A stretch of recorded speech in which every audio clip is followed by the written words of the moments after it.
It's the words of Allah subhanahu wa ta'ala. "Wa'tasimu bihablillahi jami'an wa la tafarraqu." And this is the right time to go and to have the unity among the Islamic Ummah.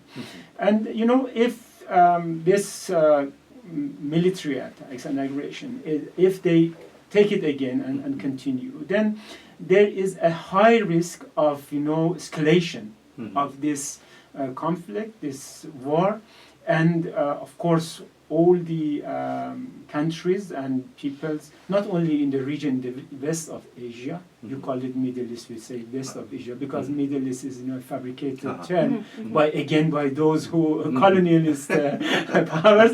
It's the west of Asia, yeah.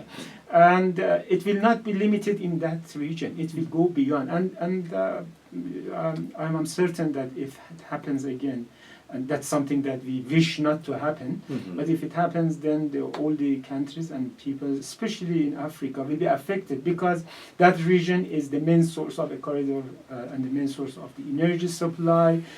All the marine transportation channels and transit corridors are going through that region. So if something happens and it is escalated, which is something that they are going, and this is their plan, they will not still and limit themselves with Iran.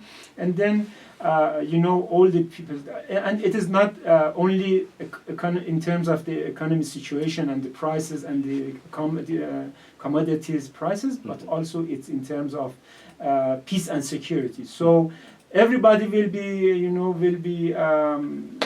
in risk and danger of being impacted negatively by the consequences of that situation. So that's why we do believe that all the governments, including and especially government like the Kenyan government, because we are from the global south, we are developing countries. Both countries and nations are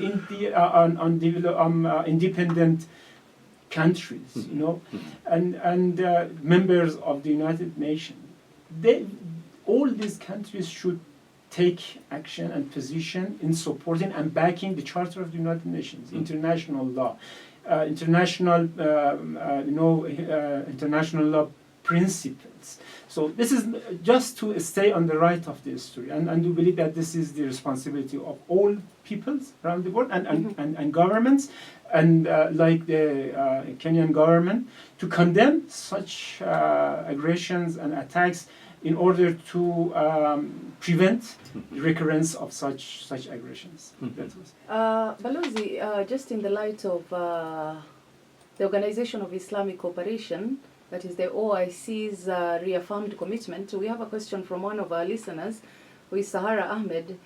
And she says, to the Palestinian cause at the May 2024 Banjul Summit and the July 2025 Al-Quds Conference, and its 2025 program of action emphasizing peace, security, and countering Islamophobia.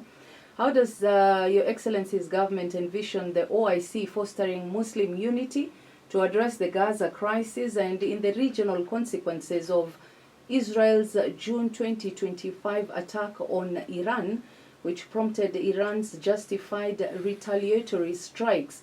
All this while overcoming internal political divergences and external narratives that exacerbate divisions.